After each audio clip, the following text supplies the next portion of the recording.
સ્વાધ્યાય 2.10 12 પીકો ફેરાડનું એક કેપેસિટર 50 વોલ્ટની બેટરી સાથે જોડેલું છે. કેપેસિટરમાં કેટલી સ્થિતિ વિદ્યુત ઉર્જા સંગ્રહ પામી હશે?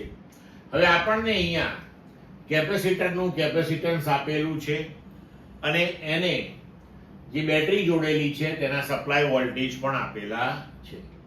તો C બરાબર 12 પીકો ફેરાડ બરાબર 12 into 10⁻⁻12 ફેરાડ, V બરાબર 50 વોલ્ટ અને આપણે અહીંયા કેપેસિટરમાં સંગ્રહિત ઉર્જા ગણવાની છે. તો થિયરીની અંદર આપણે સૂત્ર મેળવ્યું છે કે U બરાબર હાફ CV સ્ક્વેર. તો હાફ C એટલે 12 into 10⁻⁻12, V સ્ક્વેર એટલે 50 નો વર્ગ. આને આપણે ઉકેલીશું એટલે આપણને જવાબ મળશે 1.5 into 10⁻⁸ જૂલ. ક્લિયર મિત્રો?